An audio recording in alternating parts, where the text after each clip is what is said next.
درود بی‌پایان به ایران، درود بی‌پایان به همه شما دوستان عزیزی که بیننده این برنامه هستین. در خدمت شهرام سنجابی گرامی هستم با 20مین برنامه، 20مین بخش از مجموعه تاریخ آذربایجان. در قسمت گذشته سرنوشت آقا محمد خان قاجار رو دیدیم که چطور به قتل رسید و منتظر ولیعهدش هستیم که بیاد به قدرت، ببینیم اون در قدرت چی کار میکنه. میریم پیش شهرام سنجابی گرامی تا ادامه داستان از زبان ایشون بشنویم. شهرام جان درود بر شما. درود بر شما و با درود و مهر بسیار برای تمام بینندگان شما و آزادگانی که در سرزمین ما در این شب‌های تاریک راهی به سوی روشنایی می‌جویند. سپاسگزارم از محبتت. ما منتظریم که بقیه داستان بشنویم از زبان شما راجع به فتحعلی شاه. بعد ما رسیدیم به اونجایی که اون فرماندهی که به هر حال با همراه آقا محمد خان بود، اون قشونش رو برداشت آورد به دروازه‌های تهران. دروازه رو باز نکردن تا فتحعلی شاه برسه. از اینجا بعد داستان میشنویم از شما. بله، در واقع کسی که اومد به دروازه تهران آمد در واقع یکی از برادران فتحعلی شاه بود و همچنین خود حاج ابراهیم خان کلانتر بود.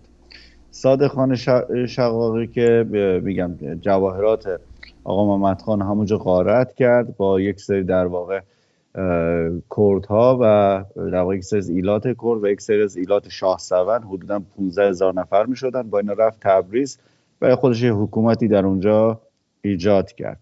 بعد جالبه مثلا خانواده شقاقی خیلی خانواده الان بزرگی هم هستن در تبریز و جالبه اینا ریشهشون و اصالتشون در واقع کرد هستن. کرد تبارانی بودن که از زمان صفوی به بعد کم کم زبان ترکی رو پذیرفتن و کلا ترک زبان شدن. همین خاندان شقاقی.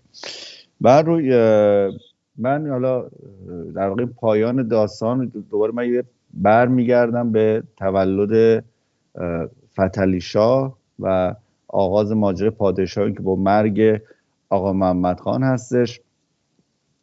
دوره‌ای که خب دوره فتحعلی شاه کلا تا پایان قاجار دوران خیلی عجیب و غریبی هست برای ما.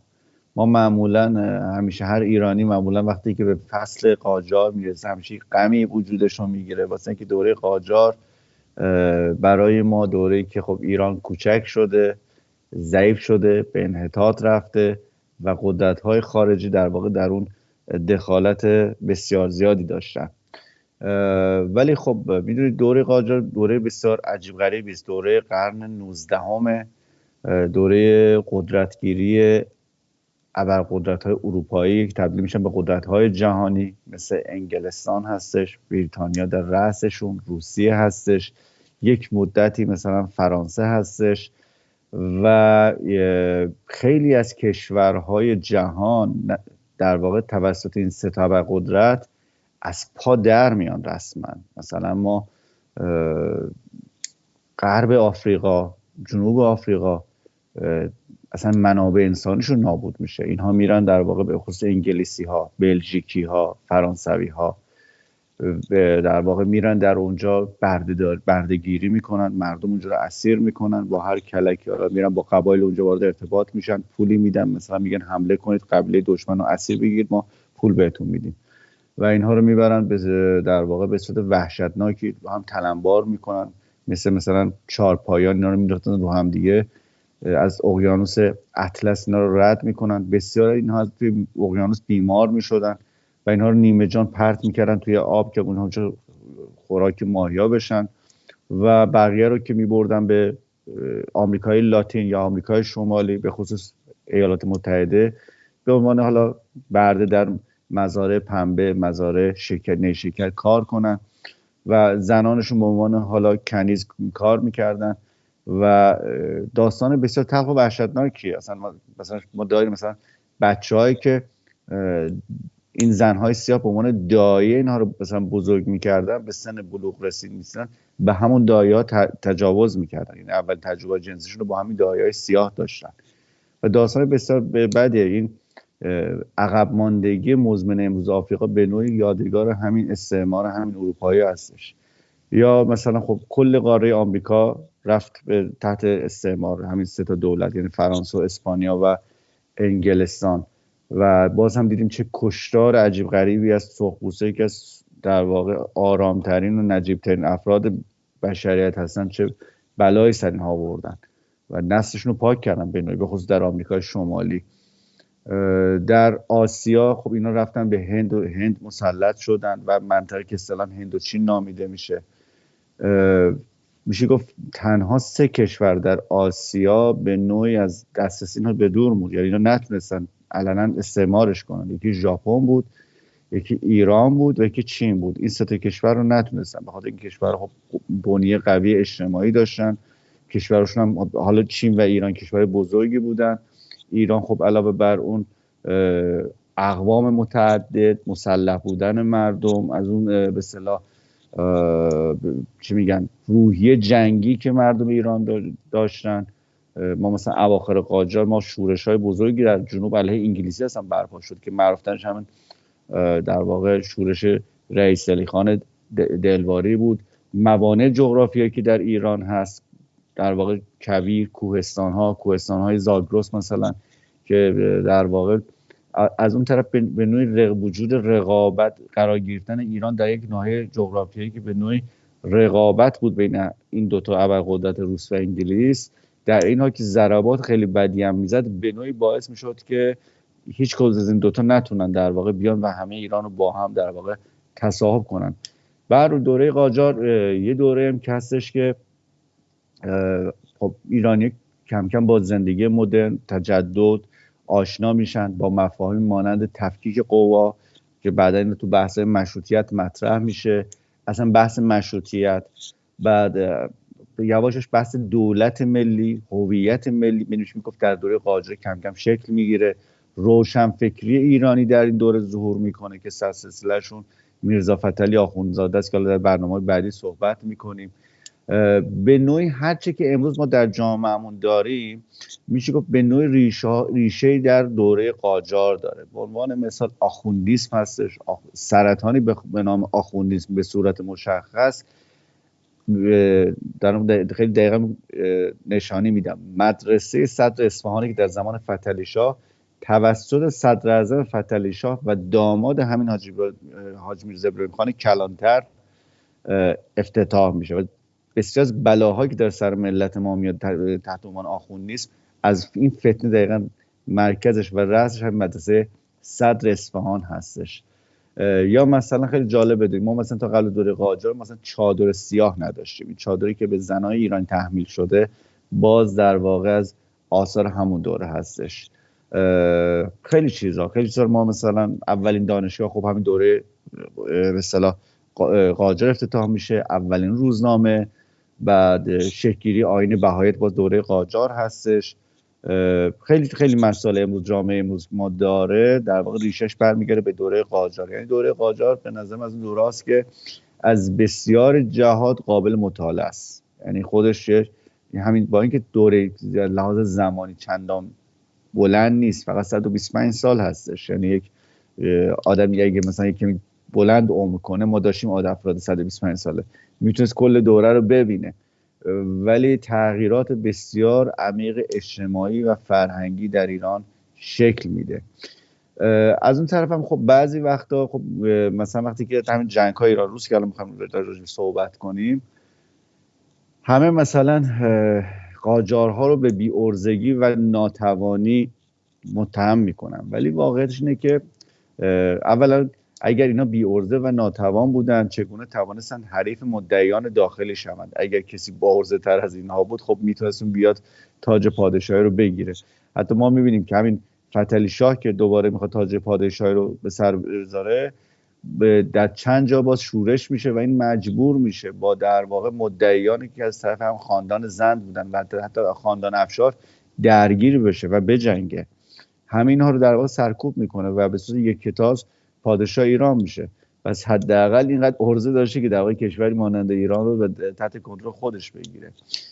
دوم ببینیم ما مشکلی که ازش غافل میشیم، همه گناه ها رو یه جوری سر فتحعلی شاه و حالا بقیه شاه قاجار کاسه کوزار سرشو میشکنیم، از انحطاط جامعه ایرانی ما غافل میمونیم. ببینید جامعه ایران بعد از دوره مغول میشه گفتش که ببین جامعه ایران، خب کشور ایران وقتی صحبت میکنیم با توجه به ریشه‌های عمیق فرهنگی و تاریخی داره، در بیشتر تاریخ تمدن ساز بوده، یعنی یه نقشی در شکلی تمدن بشر داشته. خب ما دوره باستانش رو میدونیم، در دوره ساسانی ایران در واقع چه از لحاظ معماری چه در موسیقی در خیلی از چیزهای دیگه برای جهان اطراف خودش الگو بود، سرمشق بود. ما حتی میبینیم در زمان عباسیان یا حتی اموی ها اینا به نوعی تلاش میکردن یه جورایی از پادشاهان ساسانی تقلید کنن در خیلی از مسائل، از سکه زدن گرفته تا برگزاری حتی جشن‌های نوروز و مهرگان و غیره و ذالک، یا حتی مثلا تقسیمات حکومتی. حتی بعد از ورود اعراب و ضربات عمیقی که به ریشه‌های تاریخ و فرهنگ ما زده میشه، باز ایران هنوز به اصطلاح اون تمدن‌زایی خودشو داره، فرهنگ سازی خودشو داره. چیزی به اسم فرهنگ به اصطلاح اون دوران درخشان اسلامی میشناسیم، بیشتر اون در واقع ریشه‌هاش برمیگرده به ایران. این ایرانی ها بودن که متون یونانی رو به عربی ترجمه کردن. این ایرانی ها بودن، ابراهیم و اسحاق موصلی بودن، پدر و پسر ایرانی تبار بودن در موصل، که موسیقی عربی رو در واقع چیزی که شما موسیقی نوت‌های موسیقی عربی میشنوید این دوتا تنظیم کردن. در واقع اون چیزی به اسم صرف و نحو زبان عربی میشناسیم با کار ایرانی ها بود. معماری که شما به عنوان معماری به اصطلاح میشناسید، حالا امیدوارم تو این برنامه معماری که قراره با هم شروع کنیم اینا من قشنگ توضیح میدم. چیزی شما به عنوان به اصطلاح معماری اسلامی میشناسید، این کلمه معماری اسلامی از اون چیزاست که غربی‌ها انداختن تو سر ما. معماری اسلامیک آرکیتکچر اصلا هم چیزی ما نداریم. در واقع چیزی است که ریشه هاش به در واقع همش برمیگرده به ایران. شما در همین دوره قرن مثلا سوم، چهارم، پنجم، ششم، هفتم هجری، حالا بخوایم با میلادی حساب کنیم، شاید مثلا میشه قرن حالا 10 و 11 و 12 تا زمان حمله مغول ها، در ایران چه پویش فرهنگی و هنری عظیمی برقرار هستش. در همون دوره سلجوقی ها یا در دوره سامانی ها شما از رودکی گرفته خیام رو دارید، یک ریاضیدان و فیزیکدان بزرگ هستش، فقط ما به عنوان شاعر میشناسیم، یک فیلسوف بزرگ هستش، بوعلی رو داریم، فارابی رو داریم، و ابوریحان بیرونی رو داریم، غیاث‌الدین جمشیدی کاشانی. ولی با حمله مغول متاسفانه ایران شخم میخوره به معنی واقعی کلمه. دقیقاً این زمانی هستش که اروپا داره از سیاهی قرون وسطی میاد بیرون. حالا این اروپا چی هستش؟ اروپاییه که با جنگ‌های صلیبی که اینها وارد منطقه مشرق زمین شدن، با شگفتی متوجه در واقع تفاوت عجیب و غریب تمدن و فرهنگ شرق و در واقع اون چیزی که به اسم دیگه، چون از اروپا چیزی به فرهنگ باقی نمونده بود، یک تعداد بیشمار قبایل و طوایف ژرمن و فرانک و گوت و ویزیگوت و غیره بودن که در واقع اروپا رو تقسیم کردن بین خودشون و اینها دائم در حال جنگ کردن با یکدیگر بودن. و حتی پاپ اگه اشتباه نکنم اورلئان، برای که در واقع از شر اینها خلاص بشه، یکی از دلایلی که جنگ‌های صلیبی راه میندازه، میخواد در واقع هم جمعیت اروپا کم بشه، چون اینقدر زاد و ولد کرده بودن، منابع غذایی برای این هم آدم وجود نداشت. از یه طرف میخواست این به نوعی به جنگ‌های داخل اروپایی در واقع خاتمه بده و میاد اون فتوای معروف رو در پاریس سن ژرمن، در سن ژرمن پاریس صادر میکنه که آقا سال 1000 به اصطلاح زمان مولود، زمان موعود هست برای ظهور مسیح، ولی چون اورشلیم تحت اختیار کافرهاست، یعنی منظورش مسلمانان، حالا اونا مسلمانان میگفتن محمدیون، شما در واقع باید برید و اونجا رو آزاد کنید تا مسیح بیاد پایین. و خب اینا خب یه سری خب میشه اقوام نیمه وحشی بودن، اکثرا سرازیر میشن، نزدیک 3 میلیون نفر اروپایی سرازیر میشه با یک کشت و کشتارهای عجیب و غریبی. سوریه رو اصلا اینا با خاک یکسان میکنن. مثلا شهر انطاکیه رو رسما دیگه چون تعداد افرادم زیاد بود، مردم شهری که قتل عام کرده بودن با جنازه اینها در واقع اینا غذا میخورن. جنازه هم مردم انطاکیه، مردا رو چیز میکنند در واقع، یعنی بزرگسالان رو سرخ میکنن میخورن و بچهای کوچیک رو میندازن تو آبپز میکنن میخورن. یعنی این کارا رو انجام میدن. حتی این داستان اینقدر خوفناکه، همونطور که مثلا ما تا دوره قاجار نقالی داشتیم توی قهوه خونا و داستان‌های شاهنامه رو داشتیم، تا حتی الانش هم توی مصر، توی مثلا شما مصر یا حتی در سوریه کسانی بودن که این داستان‌های جنگ‌های صلیبی رو یه شمشیرم میگرفتن دستشون، این نقالای مصری. من فیلمش رو دیدم و میشینن با این داستان‌ها رو واسه مردم تعریف میکنن. بسیار داستان فجیعی هستش که اینا بعد میرن خب اورشلیم رو میگیرن، بنادر فلسطینی رو میگیرن مثل عکا، مثل حیفا، و این آغازی میشه برای یک تجارت دریایی بین شرق و غرب. و خب مثلا بنادری مانند ونیز، بنادری مانند جنوا فعال میشن، اکتیو میشن و اصلا چیزی به اسم بانک هم یا همونجا میشناسیم بانک، اصلا کلمه بانک از چیز یک واژه ایتالیست به نام بانکو، بانکو یعنی میز. و در واقع یک سری صراف میشستن توی مثلا تایم ونیز و جنوا نزدیک بندرگاه و اینا کار صرافی میکردن. و توی این قضیه هم یهودیا معمولا دست پیش رو داشتن به دو دلیل. بخاطر که یهودی خب کسانی بودن که توی فلسطین اونا هم یهودی بودن، اینا هم یهودی بودن، اینا با هم اعتماد داشتن، با هم شرکت داشتن، همکاری داشتن. و مثلا میگم این از یک تاجر ایتالیایی 2000 سکه میگرفتش، بعدش یک چیزی به اسم برات یا سفته بهش میداد، مثلا میگفت تو برو عکا اونجا به شمعون بده و اونجا 2000 سکت رو بگیر. خب برای کسی که در واقع تو اون سفرهای پرخطر دریایی خب کشتی چوبی و بادبانی میرفتن، خب این خیلی بهتر بود که یک کاغذ ببره تا اینکه مثلا یک کیسه رو با خودش ببره به احتمال اینکه اونجا حالا گم بشه، غرق بشه، یا اینکه چه میدونم خود ملوانا شورش کنن و اموال اینها رو ببرن. این در واقع یه نوع بیمه بود.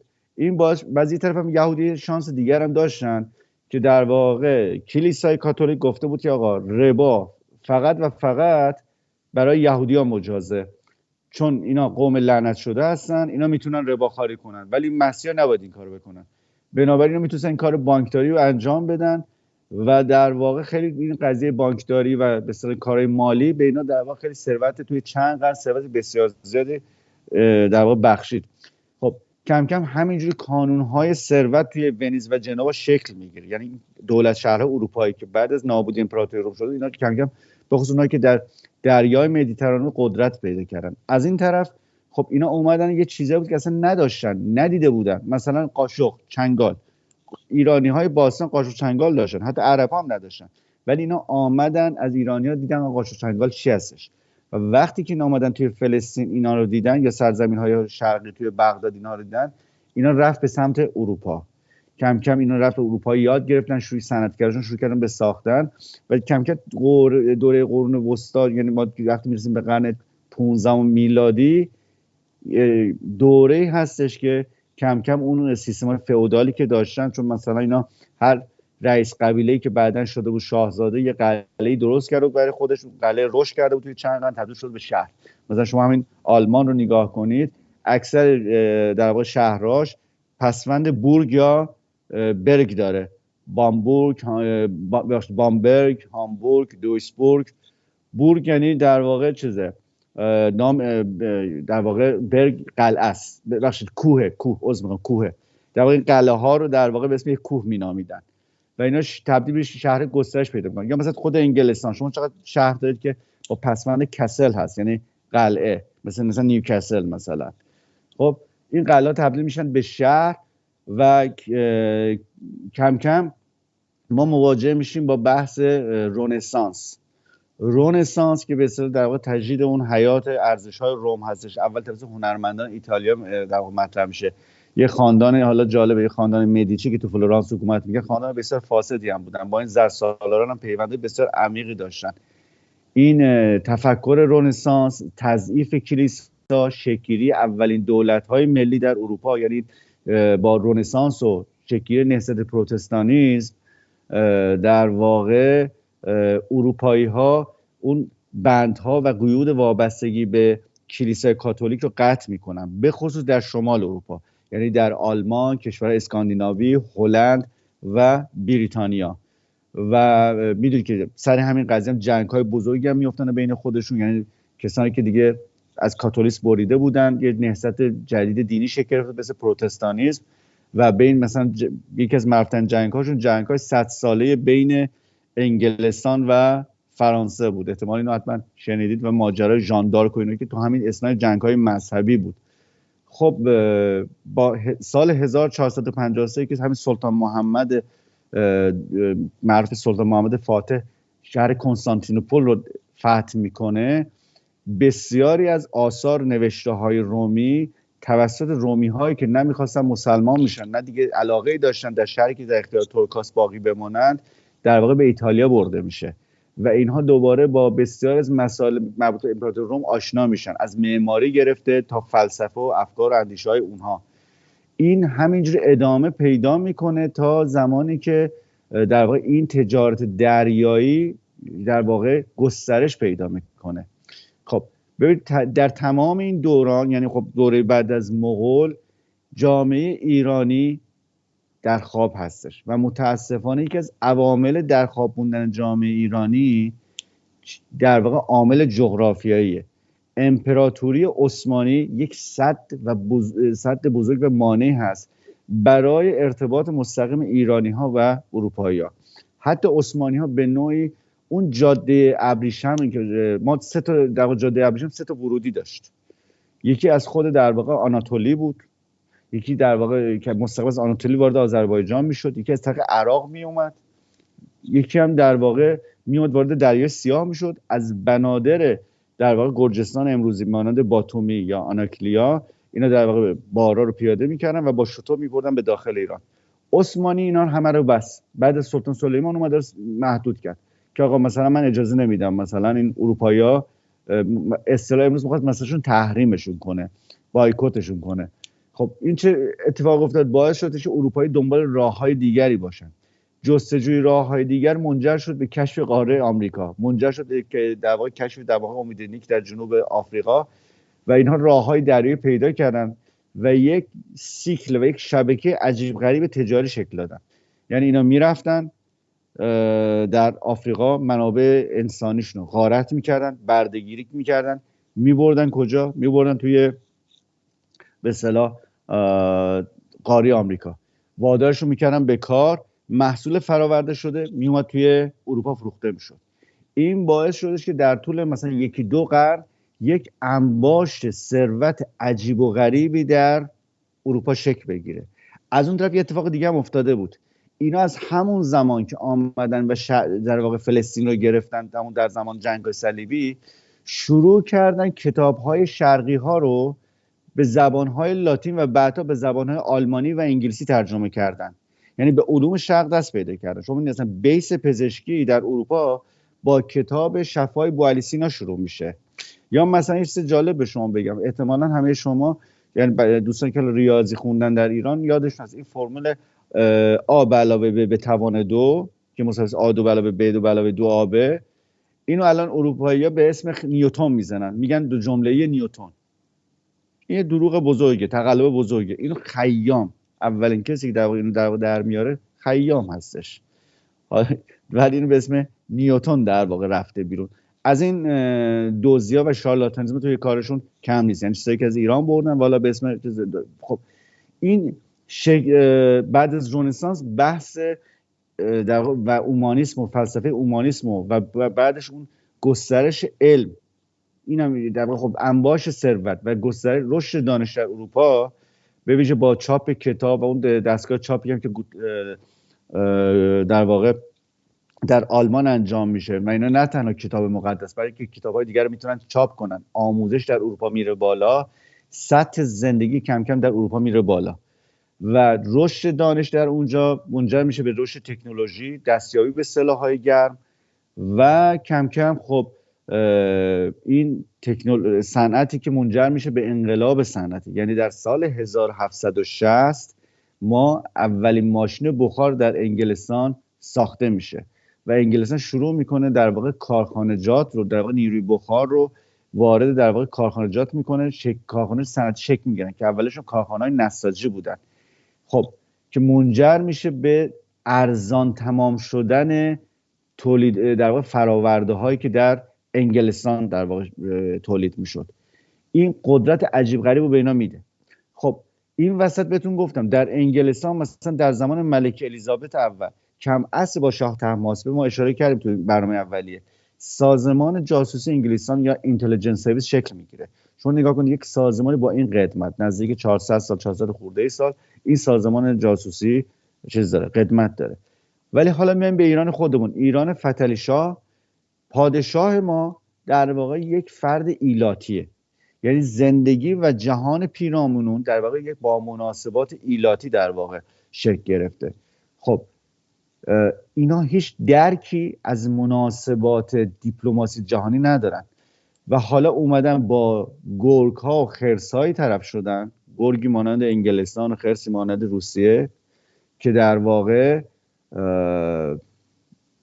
چی میگن پیر این دهرن، در واقع چند قرن کار کردن، سازمان امنیتی قوی دارن، ثروت بسیار زیادی دارن و ایرانی که دقیقا مسیر برعکس داره طی میکنه. ایرانی که داره هی از لحاظ اقتصادی داره هی عقب‌تر و عقب‌تر میره. و از اون طرف یک فاجعه دیگه هم در ایران هستش، ماجرا آخوندیسمه که ما دیدیم که از زمان شاه عباس به بعد و بعد شاه صفی همینجوری به ترتیب هر چقدر میگذره تسلط اینها و گسترش اینا در جامعه ایران، در گسترش رشد سرطانی و آرام اینا در جامعه ایران جریان داره و اینا با هر گونه نوآوری و رشد علمی در ایران مبارزه میکنن. خب تنها کسی که تا حدی این قضیه رو ضعیف میکنه شخص نادرشاه افشار هستش، وگرنه متاسفانه ما میبینیم که در زمان قاجار و خب با آقا محمد خان باز هم اینا قدرت عجیب غریب پیدا میکنن. میشه گفتش که قاجارها خب صفوی‌ها به نوعی تلاش میکردن از آخوندها یک ابزاری در دستشون بگیرن برای در واقع کنترل جامعه. اینها یک کار دیگه میکنن، از آخوندها رو در واقع ابزاری میشن برای مشروعیت بخشیدن به خودشون، چون در واقع قاجارها دیده بودن که نادرشاه افشار و به اصطلاح زندی ها اینها یه مشکلی که داشتن اون بحث مشروعیت بود و اینها به فکر میکردن اگر ما توسط آخوندها به خودمون مشروعیت ببخشیم میتونیم مانند صفویه یک جایگاه گسترده در داخل اجتماع داشته باشیم. همین اتفاق هم میفته. ما میبینیم که وقتی که آقا محمد خان، براتون گفتم داستان پیاده رفتنش مانند شاه عباس پیاده میره مشهد، نمیدونم گنبد و بارو در کربلا و نجف میسازه، در واقع در همین دور است که قبله ایرانی ها رو قاجارها رسما به سمت کربلا و نجف تغییر میدن و آغاز انحطاط ایرانی دقیقا یکیش از همین نقطه هستش. خب یک مقدمه نسبتا طولانی شد. حالا یه زمینه هم میخوام بکنم، میخوام شما این داستان روسیه هم تا حدی بهتر اشراف پیدا کنید. ببینید روسیه خب یک جامعه سنتی داشت، یک جامعه بسیار عقب مانده‌ای داشت، یک جامعه فئودالی داشتش. در روسیه بعد از دوران مغول‌ها یک سری اشراف، مثلا هر اشرافی که در روسیه بود تعداد زیادی از روستاییان رو به صورت محترمانه، یعنی به عنوان برده نمیگفتن ولی عملا برده اینا این اشرافی‌ها بودن، بهشون میگفتن صرف، در زبان روسی بهشون میگفتن صرف، که این روستایی‌ها حق نداشتن، حق جابجایی از یه روستا به روستای دیگر رو نداشتن. یعنی مثلا یک روستایی حق نداشت مثلا بلند شه بره مثلا 50 کیلومتر اونورتر که تحت اختیار یک اشرافی دیگه است، رسما برده نامیده میشن. و یکی از عوامل شکل‌گیری اصلا انقلاب روسیه همین صرف‌ها بودن، چون این خب مردم جامعه روسیه داشت رشد پیدا میکرد، گسترش پیدا میکرد و فقر هم در روسیه وجود داشت. علیرغم اینکه جامعه روسیه خیلی کشور خب بزرگی بود و با این فتوحات باید هم ثروت کشور طبعا کشور ثروتمندی میشد، ولی بیشتر مردم روسیه از این ثروت و از این فتوحات بهره نداشتن. فقط مگر اینکه میتوانستن بیان جزو لشکر بیان شرکت کنن، گلوله دم توپ بشن، حالا اگه تونستن یه چیزی واسه خودشون غارت کنن و ببرن. برای همین هم اگر شما تو داستان‌های تاریخی به وجود مثلا اون داستانی مثل ما از به عنوان تبریزی از پدر بزرگای خودم در مورد روس‌ها شنیدم، چیزی که در وجود این سربازای روس خیلی مشهور بوده گرسنه بودنشونه. یعنی اینا همیشه دنبال دزدی و غارت هستن. یه داستان براتون بگم، من خب تبریزا میدونم یه جایی هست به اسم مارالان، در الان مارالان یک محله است، قدیما باغ بوده. این مثلا مال این باغایی که مال جد من بود. عموی من مثلا زمان جنگ عموی من ببخشید عموی در واقع مادرم در اون زمان مثلا 15 16 سالش بوده، میره به این باغ سرکشی کنه، شب میبینه که یه 10 15 تا سرباز روس ریختن مثلا دارن این شاخ درخت‌ها رو میشکنن میوه‌هاشو بخورن. بعد میخواد مثلا اعتراض کنه، اینا میفتن به جونش، انقدر با این چوب زده بودن به سر خدا بیامرز که بیشتر بینایش از دست میده. خب این معروفه، این گدا صفتی سربازان روس معروفه کلا. حتی یه قهوه‌چی میگفتش که حالا تو تهران که در زمان جنگ دوم جهانی تو قزوین اتفاق افتاد، یه تهران که سربازای آمریکایی می اومدن میشستن، یه چیزی مثلا کنسرو مانندی داشتن میخوردن و یه مقدار میخوردن بعد میذاشتن میرفتن. بعد روسا بعد از اون میومدن تو قهوه خونه تهمونده آمریکایی‌ها رو میخوردن. بعد انگلیسی‌ها که میومدن این دقیقاً مثل آمریکایی غذا داشتن، منتها اینا نامردی میکردن و تمام غذا رو میتونن ظرف آشغال به کسی دیگه ای نرسه. بعد در واقع به نوعی احوالات اون جامعه رو منعکس میکنه. به هر حال روسیه در واقع در 2 دوره تلاش کرد که در واقع به جامعهشون تکونی بدن. امپراتور روسیه که پتر بود که صحبتشو کردیم، پتر تلاش کرد تکنولوژی و دانش اروپا رو در واقع به روسیه بیاره. ولی رشد اصلی روسیه در دوره همین یکاترینایس بود که قبلا راجبش صحبت کردیم. یکاترینا خب اصالتا آلمانی بود، هرچند که 14 سالگی به عنوان عروس اومد به روسیه، همون 14 سالگی ایشونو ارتدوکس کردن، زبان روسی رو یاد گرفت، اسم روسی روش گذاشتن، یکاترینا برش گذاشتن. ولی خانم مثلا جالب بدون خیلی با روشنفکران اروپا ارتباط داشت، حتی مثلا همیشه نوشته‌های ولتر رو میخوند، نامه‌نگاری میکرد با ولتر، بحث‌های فلسفی میکرد. حالا کاری ندارم از لحاظ معروف است که از لحاظ شهوانی خیلی خوش اشتها بوده، با مردای زیاد ارتباط داشت، حالا اون کارش ندارم، اون چیز ویژگی حالا روحی روانی جسمیشو بماند. ولی از لحاظ فکری یک زن بسیار روشنفکری بوده و حتی یکی از روشنفکرای فرانسه رو در واقع از لحاظ مالی چیز میداده، تامین مالی میکرده. و جالبه که میاد زبان فرانسوی رو تبدیل میکنه به زبان دربار روسیه، چون میگفته شما واسه اینکه با این روشنفکران فرانسه افکارشون آشنا بشید باید این زبان رو یاد بگیرید و فوق‌العاده به فرهنگ و هنر چیز میده، بها میده. و حتی بسیار چیزهایی که شما امروز در موزه آرمیتاژ میبینید در سن پیترزبورگ یادگاری هایی هستش که به اصطلاح همین خانم یکاترینا در واقع، شاید مثلا من بخوام مقایسه کنم با ایران، شاید مثلا همین خانم یکاترینا بتونم با شهبانو فرح پهلوی مقایسه کنم که دهه 40 و 50 حالا خیلی به معمارها، نقاشا خیلی بها میدادن، به موسیقی مثل تالار رودکی، خیلی چیزایی که تو ایران اتفاق افتاد دهه 40 و 50 لحاظ هنری با اون جشن شیراز، هنر شیراز، مدیون ایشون بود. به هر حال یکاترینا بسیار تلاش کرد که از جامعه روسیه یک جامعه اروپایی بسازه. حتی تلاش کرد، بحث 3 قوه مطرح شد، بحث تلاش کرد در واقع تفکیک قوا، البته نتونست پیش ببره، اشراف مقاومت کردن، تلاش کرد در واقع اون وضعیت روستاییان رو کمی بهبود ببخشه، باز هم اشراف مقاومت کردن تا اینکه انقلاب فرانسه شد. انقلاب فرانسه که شد یک کمی چشمش ترسید و اصلاحات به قوم بدونید که مثلا روسیه اون وضعیت چیز رو نداشت، اون وضعیت رشدی که در انگلستان و آلمان داشت نداشت، ولی از ایرانی که در قرن 19 وارد این اوضاع عجیب و غریب شده بود وضعش بهتر بود. حالا ما داریم وارد در واقع مقدمه جنگ‌های ایران روس رو داریم حالا باز میکنیم که چطوری ایران وارد این باطلاق جنگ‌های با روسیه شد که حالا علاوه بر اینکه مقدار بسیار زیاد سرزمینش از دست داد، تاثیرات خیلی بدی هم در مورد نفوذ قدرت‌های غربی در ایران این جنگ روی ایران گذاشت. خب فتح علی شاه تولدش در واقع تولدش 1769 هستش، یعنی میشه 1148 خورشیدی در دامغان در اردیبهشت 1168 به دنیا میاد. در دامغان زمانی که پدرش از طرف کریم خان زند به عنوان حاکم دامغان گمارده شده بود. خب پدرش بود حسین قلی خان قوانلوی قاجار با عنوان جهانسوز، لقبش جهانسوز بود. لقب فتحعلی شاه جهانبانی بود.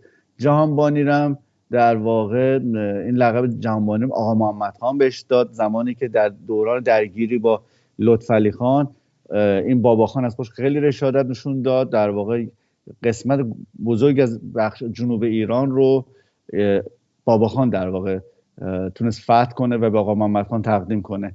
برای همین هم آقا محمد خان بهش لقب جهانبانی داد که بعدها نوادگان فتحعلی شاه که یکیشون شد در واقع سپهبد امان الله خان جهانبانی که در واقع این فامیل جهانبانی رو از فامیل جدش هستش رو خودش گذاشتش، که پسرش هم زنده یاد خدا بیامرز تیمسار جهانبانی بود که توسط دشقیمان رژیم کشته شد.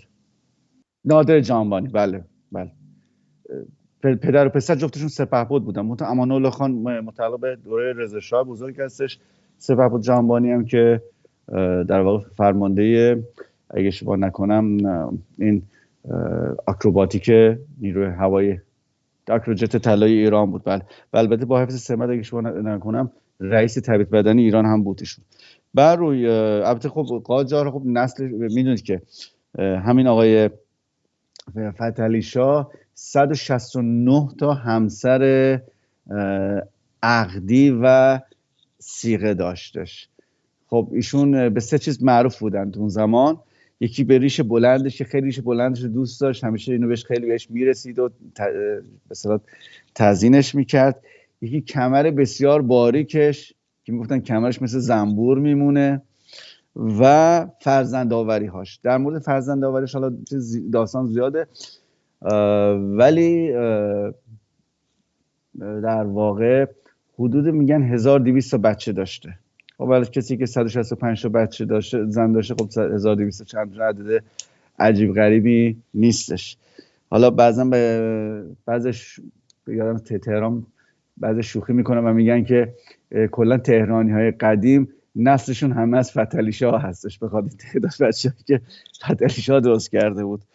خب البته خب این فرزند آوری در واقع به نوعی سفارش آقا محمد خان هم بود.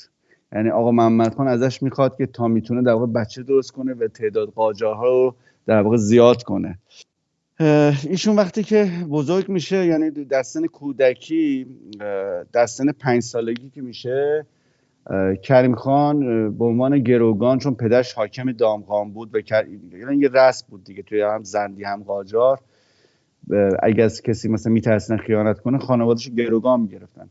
این بچه 5 ساله رو در واقع میبرن شیراز و پیش آقا محمد خان میمونه و برای همینم یک مهر و محبت و الفت عجیبی بین آقا محمد خان و در واقع بابا خان یا فتحعلی شاه شکل میگیره. بعدها این به سن رشد که میرسه، نوجوان که میشه، به دامغان برمیگرده، به نزد پدرش برمیگرده. اونجا میبینه که چطوری 2 تا طایفه قاجار با هم درگیرن، یعنی همان قوانلوها و دولوها، و نتیجتا آخرش هم در سال 1777 پدرش توسط یک طایفه از ترکمنان به اسم گوکلان کشته میشه. بعد وقتی که کریم خان فوت میکنه و آقا محمد خان میاد و سعی میکنه قاجارها رو با هم متحد کنه و حتی سر این موضوع با برادرش درگیر میشه، بابا خان در واقع جانب این عمو رو میگیره. و جالب اینجاست که با اینکه زمانی که تو شمال یا در دامغان بود، مرتضی قلی خان در واقع این در واقع ازش نگهداری میکرد. مرتضی قلی خان همونی که بعداً میره پناهنده میشه به یکاترینا.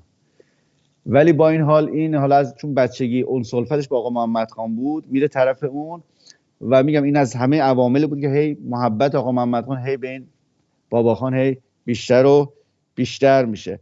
جالب اینجاست که بعد از به اصطلاح قتل پدرش، آقا محمد خان مادر بابا خان رو با اینکه اخته بود به زنی میگیره. حالا علتش چی بوده؟ نمیخواسته کسی به این زن نزدیک بشه، حالا هر چیزی که بوده. در واقع این فتحعلی شاه به نوعی فرزند خوانده آقا محمد خان میشه. و جالبه انقدر این آقا محمد خان این فتحعلی شاه دوست داشته، زمانی که در سال در واقع 1203 قمری البته در گیلان زنهای فتحعلی شاه، زنهای متفاوتش 5 تا بچه با هم به دنیا میارن. حالا که یکیش نام عباس میرزاست. آقا محمد خان 3 تا از این بچه ها به عنوان فرزند خوانده خودش قبول میکنه. این علاقه خاص آقا محمد خان در واقع به این بابا خان هستش. خب برسیم به که چه اتفاقاتی میفته واسه به اصطلاح فتحعلی شاه و چگونه او به پادشاهی میرسه. خب 27 ژوئن 1797 یعنی 12 روز بعد از قتل آقا محمد خان در قلعه شورشاه بهش خبر میدن که آقا محمد خان کشته شده و خودت رو به تهران برسون. خب قبل از رفتنش گویا آقا محمد خان مثل که روحش یا قلبش حسش خبردار شده بود که دیگه به تهران باز نخواهد گشت. خیلی تمهیدات گسترده‌ای در واقع اندیشیده بود که سلطنت بدون دردسر به باباخان برسه. حتی همونجا میگه نایب السلطنه باباخانه، هیچ کس حق نداره دروازه رو به باباخان به کسی دیگه باز کنه، یا من یا باباخان. و باباخان حرکت میکنه با 300 سوار میاد به سمت تهران. بعد اول به اصفهان میرسه. بیگلر بیگی اصفهان میگه که خب شما از الان پادشاهت اعلام کن، سکه بزن در واقع به اسم خودت. بعد میگه که نه، تا زمانی که وضع اوضاع رو آروم نکنم و اون کسانی که آقا محمد خان رو کشتن به قصاص خودشون نرسن، من در واقع ادعای سلطنت نمیکنم. میاد به جنوب تهران میرسه و میبینه که بله در دروازه جنوب تهران حاج میرزا ابراهیم خان کلانتر و لشکرشون اونجا منتظرش هستن و ایشون وارد تهران میشه. اولش به اسم سلطان باباخان در واقع تاجگذاری میکنه، ولی بعد میاد اسم جدش رو، یعنی همون فتحعلی خان. فتحعلی خان یادتون باشه همون سردار پدر محمد حسن خان قاجار هستش که که یه زمان سپهسالار شاه طهماسب بود و بعدها در یه جمع رقیب نادر بود دیگه، به دستور شاه طهماسب کشته میشه. در واقع اسم جدش رو خودش میذاره فتحعلی و عنوان شاه هم میذاره فتحعلی شاه. و جالبه که سکایی هم که میزنه برای اولین بار بعد از دوره صفویه، خب ما از سکایی که شاه اسماعیل میزد، شاه عباس میزد، همیشه نام امامان یا 12 امام رو توی سکاشون به نوعی داشتن، حالا یکی دو تا یا همه. این کلا دیگه با اینکه حالا به آخونده خیلی دست بالشون باز گذاشت، ولی مثل شاهان قدیم ایران فقط عکس خودش رو به اصطلاح اسم خودش رو میزنه با عنوان فتحعلی شاه قاجار. به هر حال و به حاج میرزا ابراهیم خان کلانتر هم لقب اعتماد الدوله میده و که شما صدر اعظمین، هم سپاه و هم دیوان رو کنترلش هم با شما باشه. خب اولین درگیری جنگ داخلی که راه میفته در واقع بحث صادق خان شقاقی هست که در تبریز بس حکومت درست کرده. شاید میشه گفت اولین تجزیه طلب آذربایجان همین صادق خان شقاقی هستش. خب صادق خان حالا جواهرها رو برداشته برده، یه شاه سوار رو کردار هم برده با خودش، ولی این وسط یه چیز اینجا گرو پیش قاجارها داره، اونم زن و بچه‌شن. آقا محمد خان اینجا با فراست متوجه شد که این ممکنه خیانت کنه، زن و بچه‌شو گذاشته تو قزوین در قلعه که همونجا بوده که چیزه در واقع اگر صادق خان یه زمان خیانت کرد به اصطلاح تاوانش از زن و بچه‌ش بگیرن. صادق خان شقاقی هم تا میرسه به تبریز حرکت میکنه به سمت قزوین و فتحعلی شاه اولین لشکری کشی که داره به سمت قزوینه.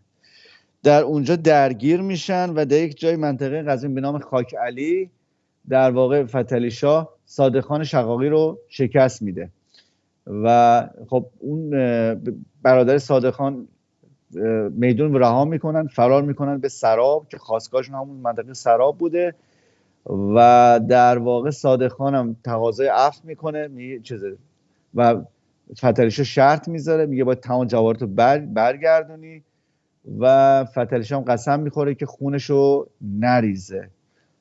ولی خب بالا ببینیم بعداً چه بلای سر این صادق خان میاره، یعنی بدون که خونشو بریزه اونو میکشه. و صادق خان هم بهش پس میده، هرچی جواهر از آقا محمد خان داده بود پس میده و به اصطلاح فتحعلی شاه ازش میخواد که لشکرش بیاره همراه باش بشه تا به سمت خراسان برن. خراسان هم چرا داستان خراسان چیه؟ داستان خراسان این بودش، گفتیم حالا تو بحث آقا محمد خان که آقا محمد خان چه بلای سر شاهرخ میرزا آورد، در واقع نوه نادرشاه افشار. نتیجه نادرشاه افشار اسمش دوباره نادر بود که او هم در واقع به کمک زمانشاه درانی، خب در مورد درانی صحبت کردیم که اصلا اولین حکومت افغانی ها رو همین درانی ها در واقع کردن دیگه، و اینا رابطه خوبی با افشارها کلا داشتن. با کمک زمانشاه درانی میاد و در خراسان ادعای سلطنت میکنه که من شاه ایرانم، و با توجه به اینکه ایلات خراسان و طوایف خراسان خاطرات خیلی خوبی از نادرشاه داشتن، از ایشون حمایت میکنن. فتحعلی شاه حمله میکنه با 3 لشکر مختلف که لشکرش هم لشکر صادقخان شقاقی بود و سرانجام به اصطلاح نادر رو شکست میخوره، برخلاف جدش حالا این شانس، این توانایی یا مهارت نظامی رو نداشت، شکست میخوره، فرار میکنه ولی دستگیر میشه و متاسفانه 2 دستش رو میبرند و همونجور رهاش میکنن تا با وضع بدی بمیره. و بعد فتحعلی شاه انتقام گیری عجیبی از افشارها میکنه، به اصطلاح زنانشون رو میفرسته به سمت حرمسرای خودش و مردهاشون رو یا کور میکنه یا میکشه. این فتحعلی شاه میخواد ثابت کنه که چیزی کم از آقا محمد خان نداره توی به اصطلاح آدم کشی. بعد شورش، حالا در مورد صحبت آقا محمد خان شد، در مورد سرنوشت قاتلاش هم بگم. اون 3 نفر خداداد اصفهانی 3 نفر بودن دیگه. خداداد اصفهانی بود، یکم صادق گرجی بود، یکم یه کسی بود بخت برگشته بود اسم عباس مازندرانی. خداداد اصفهانی رو در واقع تو قزوین گرفتار میشه و به دستور فتحعلی شاه پاره پارش میکنن، یعنی بند بدنش رو میبرن. دومی که صادق خان گرجیه، این به پهلوان شهر قزوین پناه برده بود که آقا نجاتم بده، ولی خب میریزن از خونه اون پهلوان، میکشنش میبرن بیرون و فتحعلی شاه میگه برای اینکه دل از در واقع اصحاب حرم خنک بشه، میانش تو همون در واقع کاخ اونجا و از زنا و مردای قاجار میگن این قاتل آقا محمد خانه، هر جور که دوست دارید تیکه تیکش کنید که دلتون آروم بگیره. اینم از این. و سومی هم عباس مازندرانی رو هم در کرمانشاه میگیرن و به تهران میفرستن و فتحعلی شاه دستور میده که این یکی رو زنده آتش بزنن. این هم سرنوشت قاتلان آقا محمد خان قاجار. حالا من تعجبم، حالا من اینا اصلا چرا با توجه کاری که انجام داده بودن چرا دوباره برگشته بودن ایران؟ چه حداقل اگر این وقتی این کار انجام میدن منطقیش بود که فرار کنن برن روسیه، نه اینکه دوباره برگردن ایران که گرفتار بشن. حالا شاید بختی قائل نبودن که مثلا دوباره بیاد از شیراز، چون شیراز بود دیگه فتحعلی شاه که بیاد شاه بشه.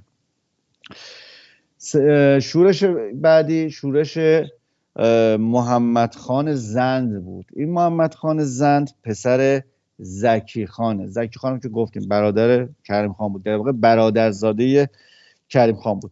اینم تا زمانی که آقا محمد خان بود این توی بصره اونجا داشت زندگی میکرد. زمانی که میشنوه که آقا محمد خان در واقع کشته شده، اینم مثل نادر میرزای افشار جرأت پیدا میکنه، وارد میشه و با لرهای ممسنی و قبایل افغان در واقع لشکری درست میکنه، میرن اصفهان رو میگیرن. فتحعلی شاه به اصفهان در واقع حمله میکنه و در واقع این خیلی راحت هم شکست میخوره، میره در یک باغی پنهان میشه، اونجا فرار میکنه به کوههای بختیاری. دوباره حامیان در واقع ایلاتی در واقع دوباره از ایلات زند حامی جمع میکنه، دوباره شکست میخوره و حالا این وقتی که وارد به اصفهان میشه فتحعلی شاه، تمام کسانی که از زندیه حمایت کرده بودن، در سران ایلاتی که حمایت کرده بودن و با اصطلاح خمپاره در اون توپا زنبورک‌های کوچیک که بودن اینها رو میکشه. خیلی مرگ وحشتناکی هم طرف به پشتش میبندن و به اصطلاح منفجرش میکنن. کلا کشتن با توپ یا خمپاره یکی از ابزار در واقع اعدام بود در دوران در واقع موشه‌های قاجار. نمیدونم تا حالا عکسش رو دیدی یا نه، یک عکس قدیمیش هم داره، یعنی حتی ما این قضیه رو اواخر ناصرالدین شاه و حتی دوره محمد علی شاه اعدام با توپ داریم. بعدش باز هم ایشون، این آقای محمد خان زند، لرهای بروجی رو جمع میکنه با یه سپاه 12,000 نفری درگیر میشه با فتحعلی شاه و بازم شکست میخوره. تو دسفول میگیرنش، کورش میکنن و در راه بصره، در جاده بصره ولش میکنن تا همونجا بمیره. این اتفاق در ژوئن 1798 میفته، یعنی میشه خرداد 1187 اگه اشتباه نکنم. این 3 سال بعد از ماجرای تفلیس اتفاق میفته. خب با این به اصطلاح اوصاف آقا فتحعلی شاه اون قدرت خودش رو تثبیت میکنه در ایران، ولی به اصطلاح با تازه دردسرها شروع میشه. اون هم دردسر بزرگی است به نام روسیه. خب ماجرای روسیه، خب گفتیم که اول خب یکاترینه اعلان جنگ میکنه، ولی سکته مغزی بهش مهلت نمیده. پسرش وارد میدان میشه ولی پسرش صلح میکنه. البته پسرش وقتی که فتحعلی شاه به قدرت میرسه یک سری درخواستا میده. این در اتفاقی در دسامبر 1800، یعنی 5 سال بعد از حمله آقا محمد خان به تفلیس، نامه می‌نویسه به فتحعلی شاه که آقا شما کلاً از گرجستان صرف نظر میکنید. گرجستان از ولایات روسیه است. البته خب گرجستان آخرین پادشاهش پسرش ایراکلی هستش، گیورگی 12. اینو من الان ماجراشو میذارم در برنامه بعد بهتون میگم که چطوری اصلا پادشاهی گرجستان به پایان میرسه و روس‌ها کلا گرجستان رو اشغال میکنند و به مدت 200 سال در اشغال خودش نگه میدارن. ولی خب اینجا اعلام میکنه گرجستان کلا از ولایات روسیه است، شما کلا صرف نظر کن و اینو اعلام کن. تمام کسی که آقا محمد خان به اسارت برده بود رو همه رو شما برمیگردونید. خب میدونید این اصلا ماجرا، میدونید که بعد از قضیه ترکمنچای، قضیه گریبایدوف رو در تهران باعث شکل بگیره، حمله به سفارت روسیه.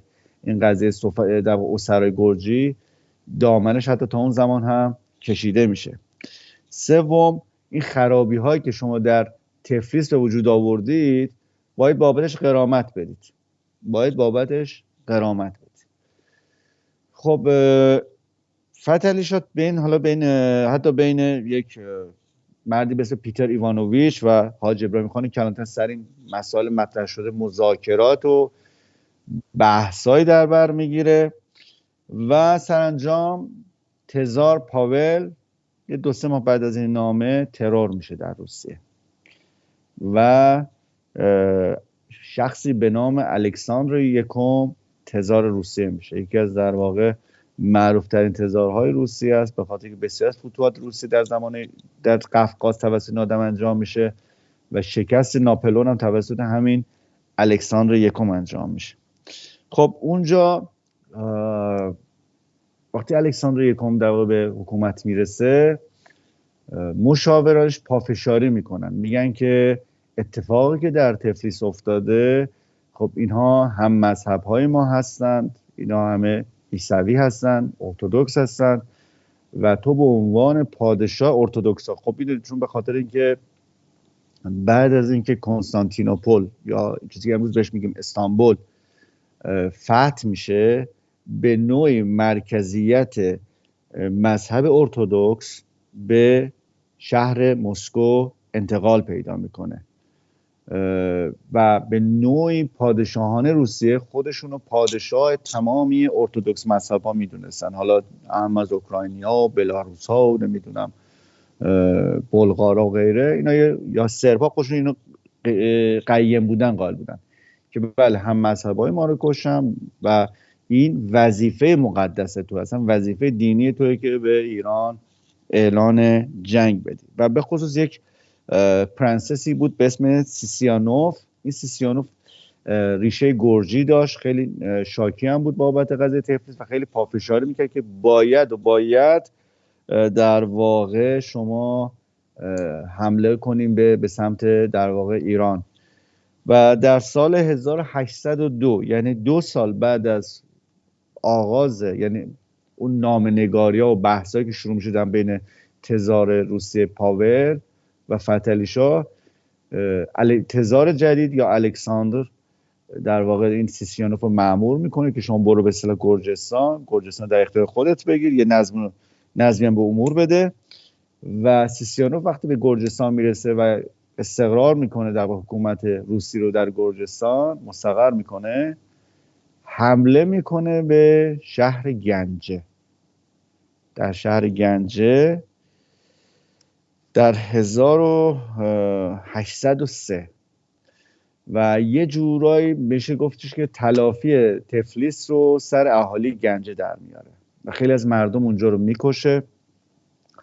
خب مردم گنجه خب شیعه بودن، آذری زبان بودن و همچنین آذری زبان هم هستن و این ماجرا باعث این خبرش به داخل ایران میرسه و خیلی مردم ناراحت میشن که مثلا اینا اومدن شیعیان اونجا قتل عام کردن و 1804 به صورت رسمی ایران جنگ رو با روسیه شروع میکنه و اولین درگیری ها با روسا در ایروان هستش. روسا میان به سمت ایروان، سعی میکنن محاصرهش کنن و خب اوایل خوب موفق نبودن. حتی فتحعلی شاه قاجار دستور میده یک صحنه نبرد رو که روسا رو شکست طرف ایروان رو اینا به نقاشی کنن که حالا دارید میبینید صحنه نقاشی رو. ولی خب باز اینجا ما خیانت ها رو داریم.